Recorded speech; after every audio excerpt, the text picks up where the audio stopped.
My name is Daniel, and this is Engineering Success. So I did a quick poll on Twitter a couple weeks back asking what the best topic I should cover next would be. And the overwhelming choice, according to the poll, is how to get an internship. And so I thought about it, and I think the most difficult thing about getting an internship is getting your first internship. So without any further ado, this is how to get your first internship.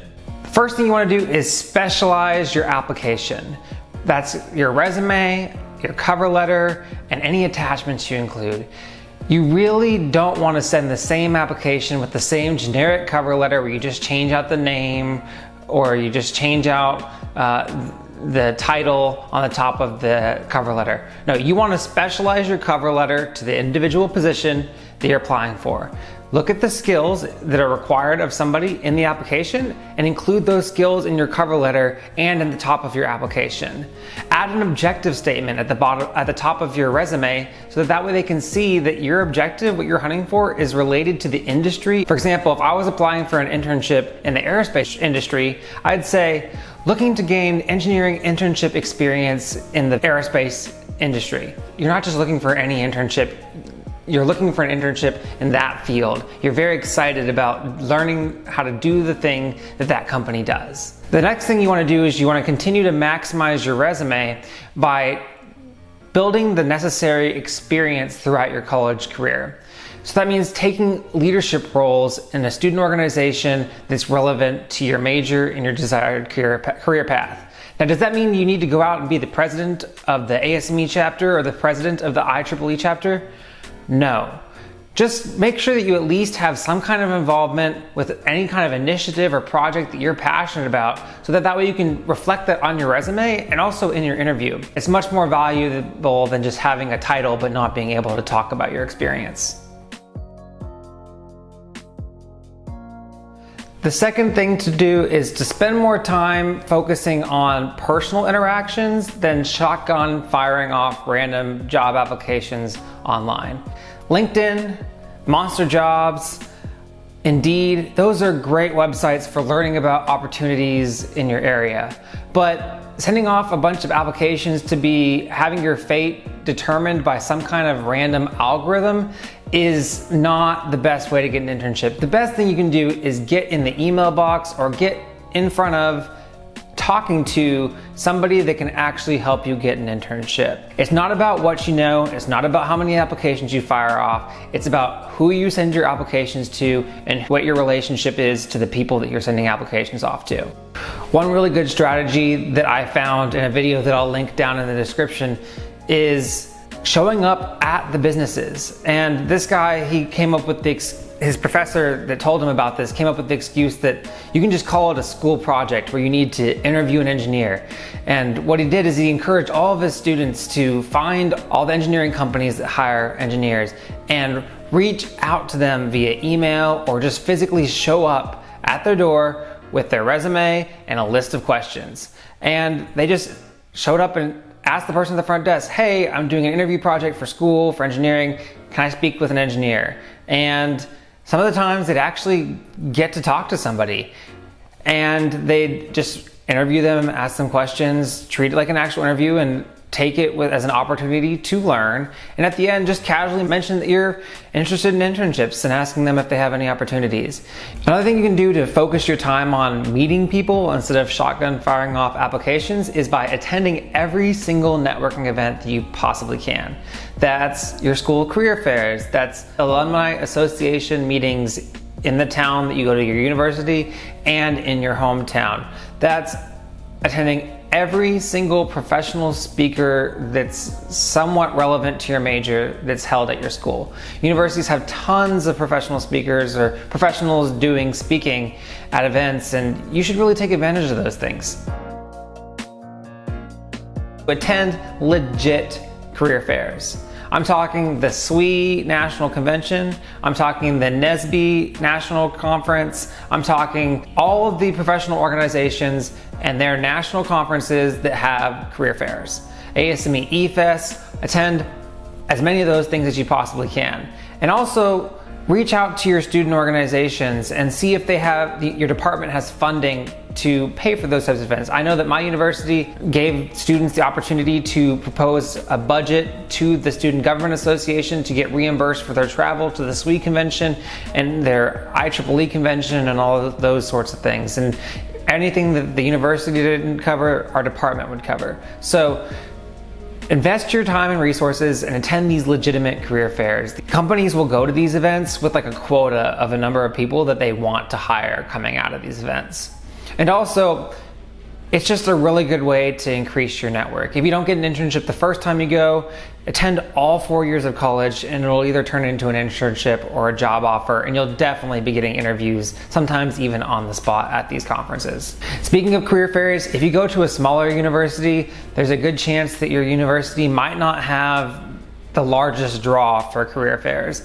So one thing that I didn't think of doing until my senior year was encouraging my peers and also considering myself attending career fairs of larger universities that were either in the same city or nearby cities to my university. Now, some of these events are private and restricted only to students of that university, but if you go to that university's career services website or give their career services office a call, there's a good chance that you can find out whether or not that's the case. Or you could do what some people do, and if you have a friend that goes to that university, try to borrow one of their badges or one of their friends' badges to get in. Maximize the time that you have off during breaks. Specifically, winter break is a big one because you're home, you're in between semesters, you really don't have many commitments related to the next semester, and you're not trying to work because it's not enough time to actually get a job for most people. So take advantage of the fact that you have free time during the time that a lot of professionals are doing their job. So this is the great time to reach out to the companies in your area and go visit with people in your industry and talk to them and learn about what they do. And even if they're not directly in your industry, go ahead and talk to them too. Go visit people at their work. And if you don't have time for that, then you can also be using this time to fire off applications. Set a goal to fire off one application every single day. Another thing you can do during breaks is reconnect with old friends or people in the community that you grew up in and find out which people had friends or parents or any kind of connections that worked in the industry that you want to work in. You'll be surprised what XYZ person's uncle did. You might find out that they worked for the exact same company that you wanted to work for. And if you know that person well enough, there's a really good chance that they'll be willing to make the connection for you. Be willing to take an internship that takes you outside of your comfort zone. That can mean working in an environment that you're not used to working in, like working outside the whole time or working in a different state that you live in. Be willing to take yourself outside of your comfort zone because you'll be much better off. It's only 3 months. You'd much rather be applying for jobs with actual job experience, even though you had to live 3 months away from home, than applying for jobs with literally no experience whatsoever. It's really hard to get a job after you graduate without any kind of work or internship experience. Understand the cycle. Most major companies that have formal internship programs fill all of their internship slots by the end of the fall semester. That means that all of their students that are interning during the summer will have already been placed by the end of the previous calendar year.